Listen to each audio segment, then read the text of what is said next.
Mayapur Nitai Gour kitchen থেকে সবাইকে স্বাগতম। আপনাদের সাথে আছে আমি জয়প্রিয়া সখী দেবী দাসী। আবার চলে এসেছি আজকে নতুন একটা ভিডিও নিয়ে।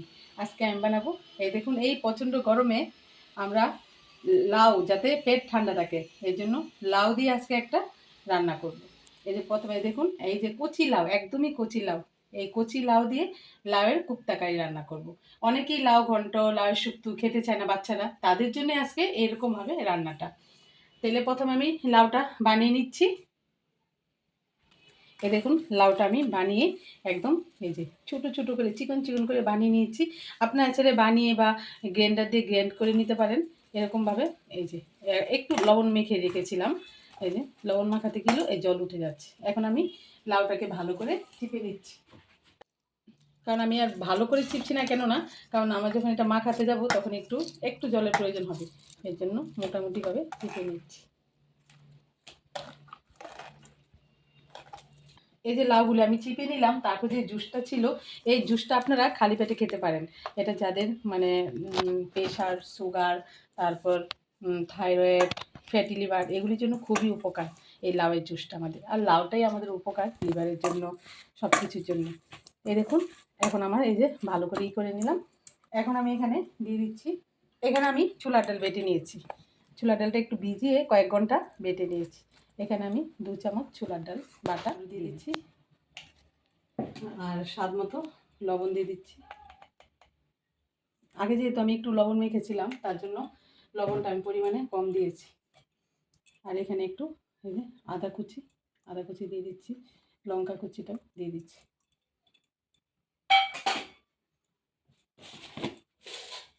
স্বাদ মতো চিনি দিয়ে দিচ্ছি,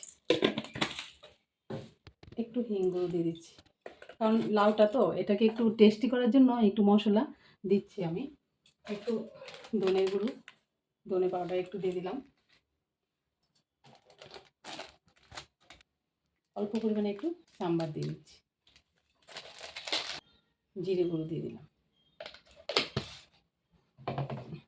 আর এটা মেখে নেব। আর এখানে আমি একটু ময়দা দিয়ে দিলাম,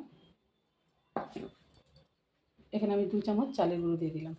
এখন ভালোভাবে হাত দিয়ে মেখে নিচ্ছি।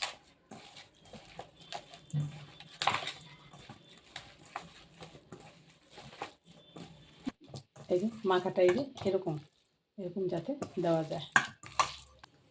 এই যে আমি এরকম বলের মতো কোপ্তাগুলি করে নিচ্ছি। আপনারা ছোটো বড় করে নিতে পারেন।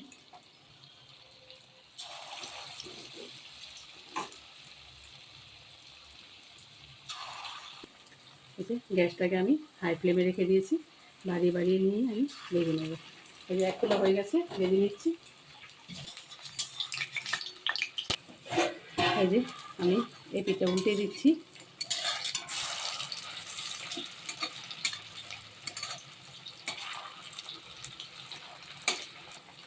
এখন আমি গ্যাসের ফ্লেমটা একটু কমিয়ে দেবো, যাতে করে কিছুটা হয়ে গেছে। এখন আমি অল্প আঁচে সুন্দর করে লাল লাল করে ভেজে নেব।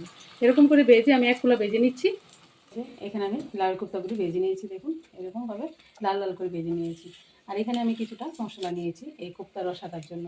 এখানে নিয়েছি জিরে গুঁড়ো, একটু ধনে গুঁড়ো, অল্প একটু চিনি, একটু লাল লঙ্কা, ঝাল লঙ্কা, একটু হলুদ গুঁড়ো, একটু সাম্বার, আর একটু কাশ্মীর লঙ্কা। এখন আমি এটা মশলাটাকে একটু জল দিয়ে গুলে নিচ্ছি। একটু ভিজিয়ে রাখলে মশলাটা খুব সুন্দর হয়। একটু জল দিয়ে ভিজিয়ে নিলাম।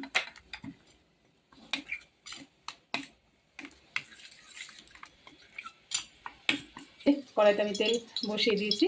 এখানে আমি তেল আর একটু কমিয়ে দিয়েছি, যেহেতু অতটা তেল লাগবে না তার জন্য। এখানে আমি 2-3টে শুকনো লঙ্কা দিয়ে দিলাম।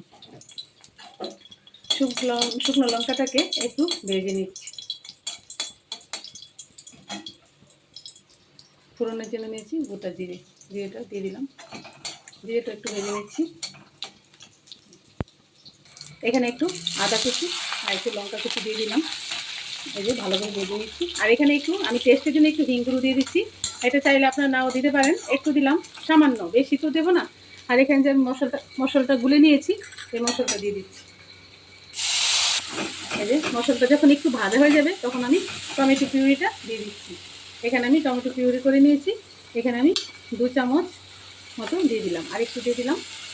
যতটা টমেটো দেওয়া হবে গ্রেভিটা তেমনই হবে, যেরকম আপনারা গ্রেভি চান সেরকমভাবেই টমেটো পিউরিটা দিতে পারেন।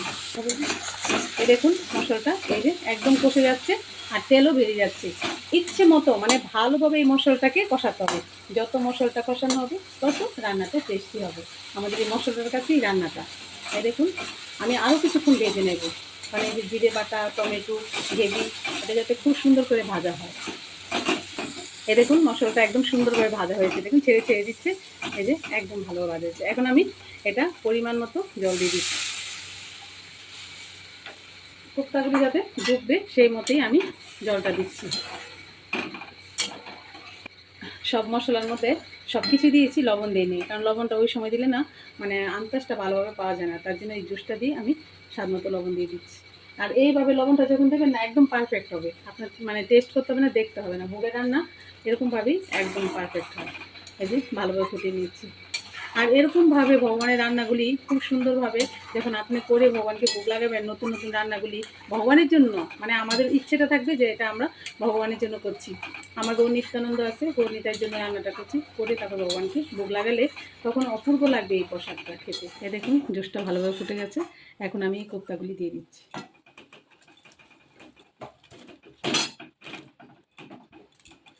এই কোপ্তাগুলি দিয়ে একটু ফুটালেই, বেশি ফুটালে গলে যেতে পারে, তার জন্য এই যে একটু ফুটিয়ে রেখে দেবো। আর এখন একটু এরকম মনে হচ্ছে তো পাতলা, এটা একটু মানে থেমে যাবে যখন এই চুষে নেবে এই কোপ্তাগুলি তখন।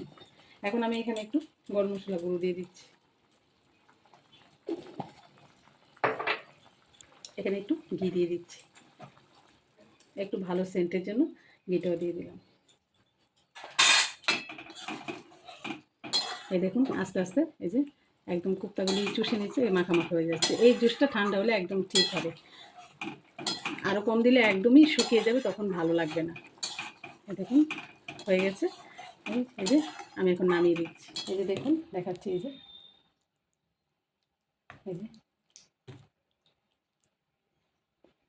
এখন আমি এরপরে একটু ধনেপাতা কুচি দিয়ে দিচ্ছি, অল্প একটু, এটা চাইলে আপনারা দিতেও পারেন, না দিলেও হবে। একটু আছে, ধনেপাতা সবসময় তো থাকে না, একটু আছে, আমি একটু দিয়ে দিলাম। এই যে আজকের মতো এখানেই শেষ। আর এরকম করে লাউ দিয়ে আপনারা লাউ ঘন্ট, তারপর লাউ শুক্তো এসব না রান্না করে, বাচ্চাদের লাউ খেতে চায় না তখন এরকমভাবে আপনারা বাচ্চাদের খাওয়াতে পারেন।